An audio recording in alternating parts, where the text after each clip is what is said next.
ყველა ქვეყნის ყველა საზოგადოებაში არსებობს სოციალური სტიგმები, რომელიც ადამიანს როგორც ინდივიდს გვერდით წევს და საზოგადოებაში ჩამოყალიბებული ნორმებისა და ბრჭყალებში კანონების მიხედვით განუსაზღვრავს მას პირად სივრცეს, მის არჩევანს და გადაწყვეტილებებს, რაც ცალსახად გავლენას ახდენს მრავალი ადამიანის ცხოვრებაზე, მის შემდგომ განვითარებასა და მე ვიტყოდი ალბათ ბედნიერების ინდექსზეც. არც საქართველო და ქართული საზოგადოებაა მოკლებული სტიგმებს სამწუხაროდ.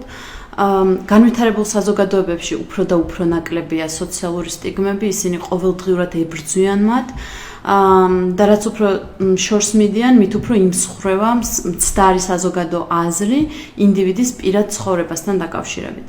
წლების წინ საქმიანი მიზნით გავიცანი ერთი მშვენიერი ქალი, რომელთანაც უკვე წლები მაკავშირებს. ჩვენ ერთმანეთს ხშირად ვერ ვხედავთ, თუმცა იმ მაქსიმუმ 1 საათში, როდესაც ერთმანეთს ხვდებით, ჩემთვის ძალიან მნიშვნელოვან თემებს განვიხილავთ ხოლმე და ეს ძალიან მნიშვნელოვანი აღმოჩნდა ჩემთვის. და ამის მოყოლას ახლა თქვენთვის ვაპირებ. მასთან ბოლო ვიზიტისას, რომელიც თვეების წინ შედგა, საკმაოდ მოწყენილი მომეჩვენა. დაახლოებით 60 წლისა, ჰყავს ქმარი და შვილები არ ჰყავს. საკმაოდ დათრგუნულია და მეტიც თვლის, რომ იმის გამო, რომ შვილები არ შეეძინა ამ უზარმაზარ და მე ვიტყოდი და მე თუ მკითხავთ, ძალიან საინტერესო სამყაროში უფუნქციოდაა დარჩენილი. ჩვენ საზოგადოებაში საკმაოდ მყარად აქვს ფესვები გადგმული მოსაზრებას, რომ თუ შვილები არ ჰყავს ქალს, მან თავისი პირველი დანიშნულება, ღმერთისგან მოცემული თუ ნაჩუქარი, იყოს დედა, ვერ შეასრულა. შესაბამისად, რაც არ უნდა გააკეთოს, უშვილო ქალი ნებისმიერი მიზეზით საცოდავია, საწყალია, რამხელა ბედნიერებასაა მოკლებული. კონკრეტული ადამიანი, ჩემი ახლობელი, ვისი მაგალითითაც თხრობა დავიწყე, ამ საზოგადოებრივი აზრის მსხვერპლი მგონია. მისი მოცემულობა მესამე თვალით ასეთია. თავის ქმარს ძალიან უყვარს, მისთვის სულ ერთია შეეძინათ თუ არა მათ შვილები. მისთვის მისი მეუღლე ისეთივე სასურველია, როგორც გაცნობის პირველ კვირებში და მზადაა მასთან ერთად იმოგზაუროს, აღმოაჩინოს, გასინჯოს, თავგადასავლებში გაეხვეს. თუმცა ქალი თვითგვემასაა მიცემული იმის გამო, რომ შვილები ვერ გააჩინა. მიუხედავად სურვილისა, მისმა ბიოლოგიამ თუ ჯანმრთელობამ ამის საშუალება არ მისცა. ანუ შეგვიძლია ვივარაუდოთ, რომ ღმერთი ყველას არ უკეთებს ამ საჩუქარს. შვილის ყოლა არჩევანია და რაც უფრო ზრდასრული ადამიანი, მით უფრო გააზრებულია ეს არჩევანი, გახდე დედა თუ არა. საზოგადოებისგან მოხვეული სტიგმა, რომ ქალი აუცილებლად დედა უნდა იყოს და ამიტომ ხდებიან დედები, ეს ზრდასრული ადამიანის საქციელი არაა და მით უმეტეს არჩევანს ვერ დავარქმევთ. დღევანდელ მსოფლიოში და მე თუ მკითხავთ ყველა დროის მსოფლიოში ასე იქნებოდა, თუმცა დღეს, როგორც არასდროს, აუცილებელია ქალმა მიიღოს განათლება, უყვარდეს და თუ ის საჭიროდ ჩათვლის, რამდენჯერმეც უყვარდეს. ან არც უყვარდეს, იმოგზაუროს, აღმოაჩინოს, ისწავლოს. იმისთვის, რომ პირველ რიგში საკუთარი თავის იმედი ჰქონდეს, მყარად იდგეს მიწაზე და შეეძლოს არჩევანი გააკეთოს მაშინ, როდესაც საზოგადოება წნეხის ქვეშ ატარებს. ზუსტად ამ დროს შეინარჩუნოს საკუთარ სურვილებთან თავისუფლება.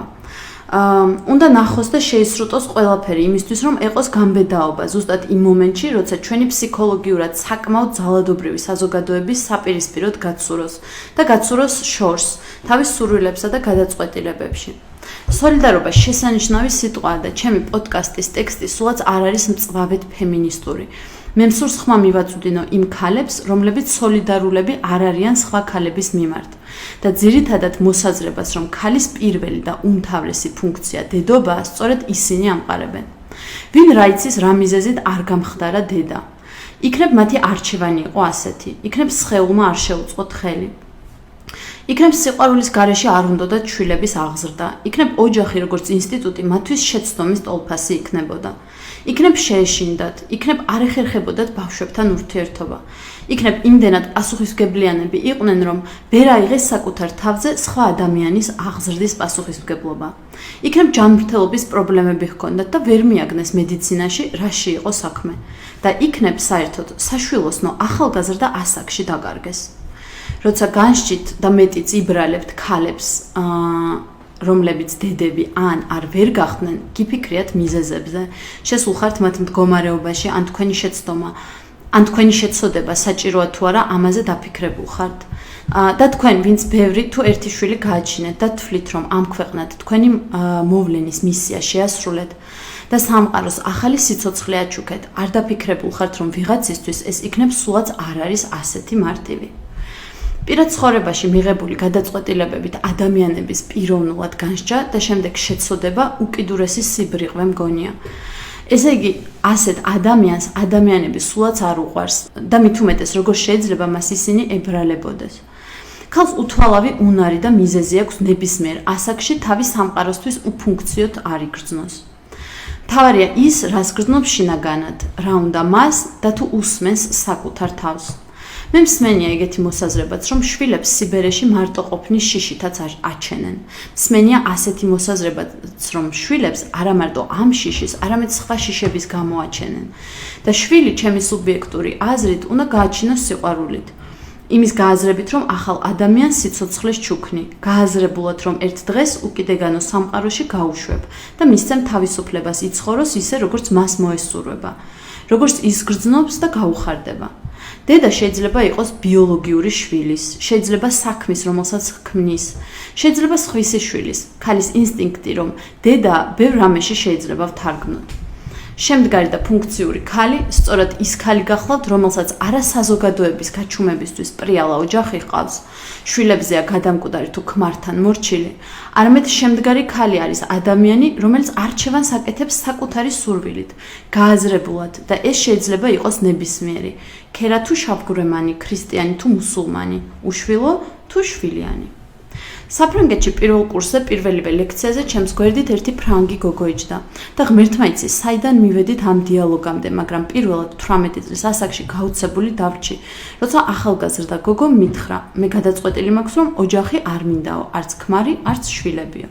ამ დიალოგამდე არასდროს წარმომედგინა, რომ სამყაროში არსებობდა ვინმე, ვისაც შვილები არ უნდოდა, უпростоრედ ამაზე ალბათ არც მიფიქრია. თუმცა ჩემი პიროვნების ჩამოყალიბების პროცესში საფრანგეთში ხშირად მიკითხავ საკუთარი თავისთვის, გავხდები თუ არა დედა და დღეს ჩემი შეგნებული არჩევანია, რომ ერთ დღეს აუცილებლად მინდა ვიყო დედა, თუ ამის საშუალება მომეცემა. და ეს არ ნიშნავს, რომ მეცოდება ის, ვისაც ეს არ უნდა. მე ვიცნობ მშვენიერ, ლამაზ, ძლიერ, ჭკვიან ქალებს, რომლებიც არ არიან დედები, მაგრამ სრული პასუხისმგებლობით ვამბობ, რომ არა ისინი, ვინც ახლა თავში მომდის, ჩემი პირადი სამყარო ბევრად უსიყვარულო იქნებოდა.